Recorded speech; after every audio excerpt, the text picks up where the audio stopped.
अस्सलाम वालेकुम की हाल है सज्जनों तो मित्रों, मैं इमरान डोगर तो तुसी देख रहे हो BNTV।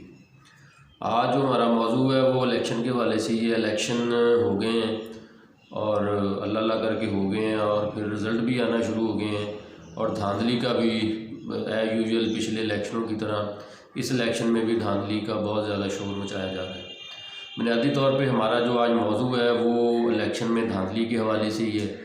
तो आज इसमें अपने व्लॉग में ये बताने की कोशिश करूँगा कि वाकई धांधली होती भी है कि नहीं, या फिर सिस्टम में जो लूप होल्स हैं तो उसमें जो उम्मीदवार हैं वो अपने उसको फ़ायदे के लिए इस्तेमाल करते हैं। बुनियादी तौर पे आपको सबको पता ही है कि पाकिस्तान में एक अदारा इलेक्शन कमीशन जो इलेक्शन करवाता है और वो उसके लिए जो कानून साजी होती है वो जो मुंतखब नुमाइंदे होते हैं जो जिनको हम इलेक्शन में चुनते हैं वही करते हैं। इलेक्शन कैसे होना है, इलेक्शन शेड्यूल का ऐलान, उसमें जो टर्म्स एंड कंडीशन है, जो भी कुछ होता है वो पार्लियामेंट में बैठे हुए अफराद ही तय करते हैं और वो फिर इलेक्शन कमीशन को देता है और इलेक्शन कमीशन उसके मुताबिक इलेक्शन करवाता है। आम तौर पे यही होता है कि जो ऐलान होता है, इलेक्शन कमीशन ऐलान करता है, कागजात जमा होते हैं, स्क्रूनिटी होती है, उसके बाद वो फाइनल लिस्ट शाया होती है। उसके बाद जो जिस किसी के भी इलाके में जो हल्के हैं उसमें जो सरकारी या नीम सरकारी जो अमला होता है एज ए प्रिजाइडिंग अफसर, पोलिंग अफसर, वो तैनात होता है और वो वोटिंग होती है। उसके बाद रिज़ल्ट अनाउंस हो जाता है, अमूमन यही होता है। और इसके रिज़ल्ट अनाउंस होने के बाद अमूमी तौर पे लोग कौमी असम्बली या सूबाई असम्बली के जो मेम्बरान होते हैं वो चुने जाते हैं, वो उसमें अपना हल्फ लेते हैं। लेकिन ये कहने को तो आसान है, लेकिन यहीं से इस सिस्टम में कुछ लूप होल्स हैं जिनकी वजह से अमूमी तौर पर धांधली का इल्ज़ाम लगाया जाता है। पाकिस्तान में जो रिज़ल्ट हैं वो जो अदारा है इलेक्शन कमीशन वो तकरीबन कोई इलेक्शन के बाद 8 घंटे में देने का पाबंद है। ये कानून साजी मैंने आपको बताया कि जो मुंतखब नुमाइंदे हैं उनमें।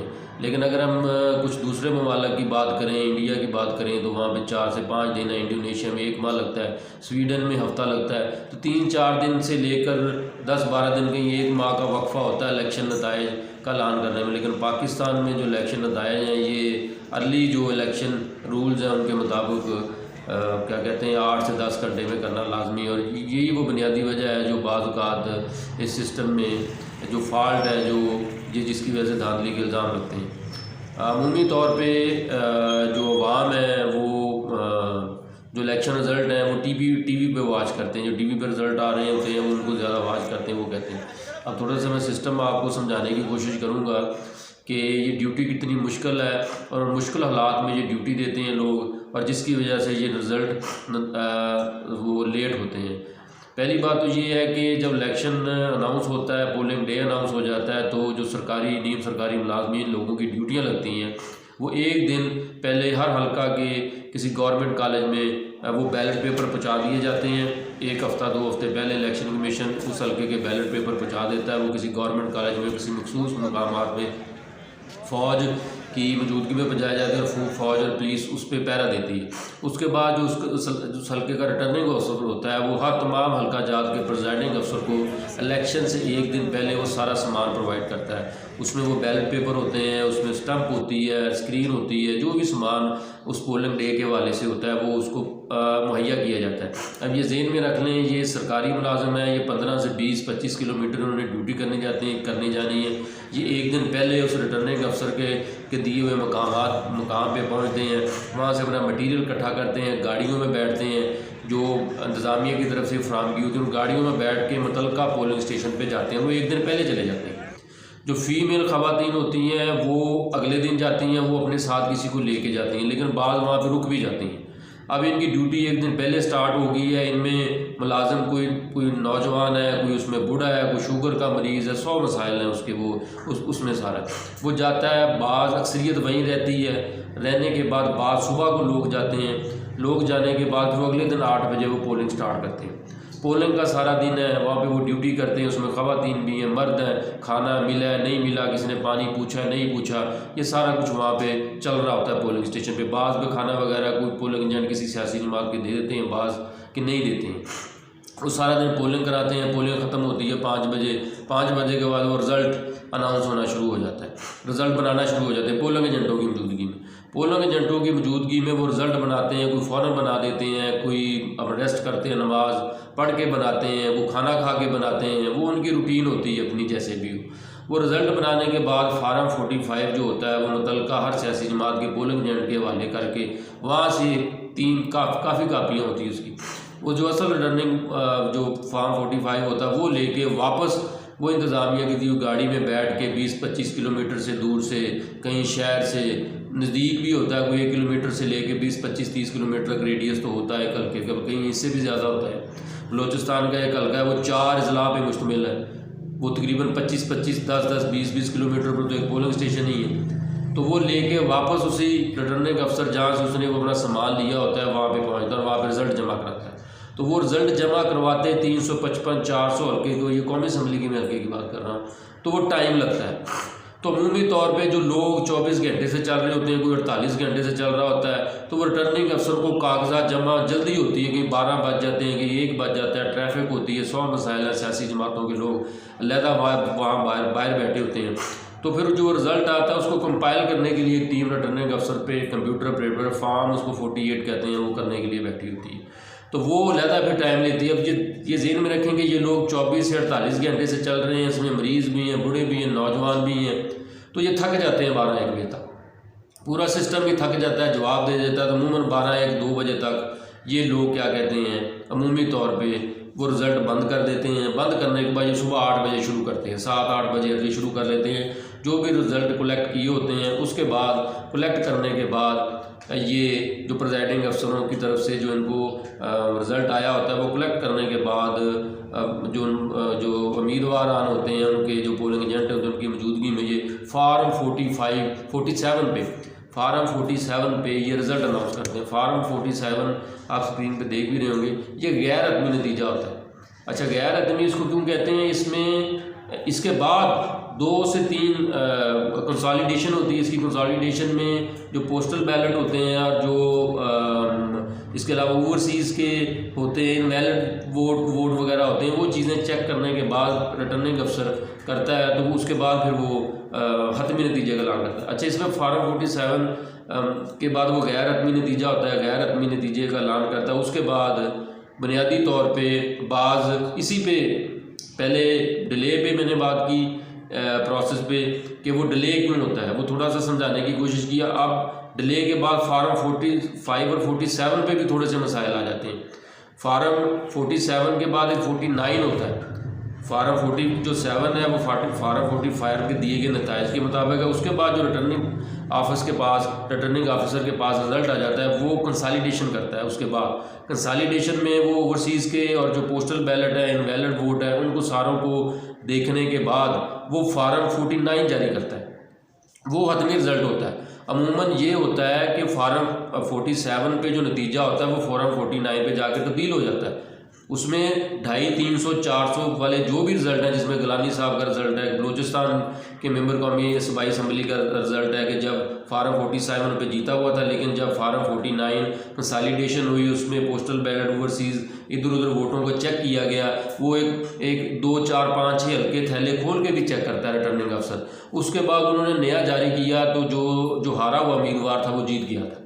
तो इस तरह के जो मसाइल होते हैं जो आम की समझ में नहीं आते हैं। फार्म 47 का मैंने आपको बता दिया, फार्म 47 के बाद फार्म 49 का बता दिया। असल जो फार्म होता है जहाँ पे हतमी नतीजे का ऐलान होता है वो फार्म 49 होता है। फार्म 49 के बाद उसका गज़ट नोटिफिकेशन जारी होता है। उसके बाद वो एज ए मेंबर सूबाई असम्बली कंसिडर होने लग जाता है। तो मैंने ये थोड़ी सी तफसील आपको जो लूप होल्स समझाने की कोशिश की है। इसमें होता ये है कि फार्म 45 के बाद 47 होता है। फार्म 45 जो कलेक्शन होती है जो रिटर्न प्रेजाइडिंग अफसर वो जाके वो रिटर्निंग अफसर के हवाले करते हैं। 47 के बाद उसमें कंसोलिडेशन होती है। कंसोलिडेशन में ओवरसीज़ पाकिस्तानीज़ और ये जो पोस्टल बैलेट है वो उस जमा किए जाते हैं, तो उसको बाद फाइनल रिज़ल्ट किया जाता है, वो फार्म 49 पे होता है। 200, 250, 300, 400 वोट जो फ़र्क होता है, बाज़ का वो रिज़ल्ट ऊपर नीचे हो जाता है, जो एक बुनियादी तौर पर क्यास क्रिएट करता है और उन तमाम मामलों में धांधली का इल्ज़ाम लगता है। अच्छा, ये धांधली के मामला शुरू कहाँ से होते हैं? ये धांधली के मामला शुरू होते हैं कि लोग टीवी पे रिज़ल्ट को देखते हैं। टीवी पे रिज़ल्ट जो आ रहा होता है वो कहाँ से आ रहा होता है? टीवी पे मेरे भाई जो रिज़ल्ट आ रहा होता है वो उसमें लोकल रिपोर्टर जो होता है वो बैठा नीचे जो तहसील में या डिस्ट्रिक्ट में बैठा और वो दे रहा है। तो उसके दो सोर्स होते हैं सिर्फ, या तो वो बैठा होगा किसी उम्मीदवार के डेरे पे जहाँ पे रिज़ल्ट आ रहा है, या वो रिटर्निंग ऑफिसर के पास बैठा होगा। रिटर्निंग ऑफिसर के पास मैंने आपको बता दिया कि रश बहुत होता है, अमूमी तौर पर वो सहाफ़ियों को बाहर निकाल देते हैं। इस दफ़ा तो मोबाइल का मसला था, तो पता ही नहीं था अगर किसी बंदे ने रिज़ल्ट लेना है वो पहले डेरे पे जाएगा, फिर वाईफाई ढूंढेगा, ये रिपोर्टर की बात करूँ, फिर वो अपने इदारे को भेजेगा। अमूमी तौर पे चैनल्स को जो रिज़ल्ट आ रहे थे वो अपने रिपोर्टर की वजह से आ रहे थे। रिपोर्टर है, उसके दो सोर्स हैं, या रिटर्निंग ऑफिसर पे बैठेगा या जीतने वाले उम्मीदवार के। रिटर्निंग ऑफिस बंद है, वहाँ पे किसी सहाफ़ी का दाखिला नहीं, वहाँ प्रिजाइडिंग ऑफिसर का रिज़ल्ट आ रहा है, तो फिर इसका एक ही सोर्स रह जाता है, वो जो जीतने वाला या हारने वाला उम्मीदवार, जो भी मेंबर इलेक्शन कंटेस्ट कर रहे होते हैं, उनके डेरे पे बैठ के वो रिज़ल्ट भिजवाता है। इसमें नेट नहीं था, वाईफाई कोई नहीं थी, बंद थे सारा कुछ। अगर वो वाईफाई पे कहीं पे कोई मिल रहा था रिज़ल्ट तो वो जाके वहाँ से वो सेंड कर रहा था, तो वो भी 12, 1, 2 बजे सारे लोग सो जाते हैं। रिपोर्टर भी मुसलसल काम कर रहा होता है 16 से 18 घंटे से, तो वो भी थक हार के 2 बजे अमूमी तौर पे सो जाता है। चैनल पे रिज़ल्ट आते हैं, वही क्यास क्रिएट करते हैं, वही एक धांधली का शोशा छोड़ते हैं, वो गैर मुसद्दका होते हैं, गैर हतमी होते हैं, वो बार बार बता रहे होते हैं, उनकी ऑथेंटिसिटी कोई नहीं होती। ऑथेंटिसिटी फार्म 45 की और प्रिजाइडिंग अफसर, रिटर्निंग अफसर के रिज़ल्ट की, वही चैलेंज में अदालत उसी को मानेगी, किसी और कहे होगा रिज़ल्ट कोई नहीं माने। जो टीवी पे रिज़ल्ट आ रहा था वो क्यास होता है, वो झूठ पे मबनी होता है। बुनियादी तौर पर नीचे हर जमात के पीटीआई फॉलोअर्स होते हैं, सहाफ़ी नून लीग के होते हैं, पीपल्स पार्टी के होते हैं, वो अमूमी तौर पे अपने कैंडिडेट के रिज़ल्ट को बढ़ाड़ चढ़ा के पेश कर रहे होते हैं।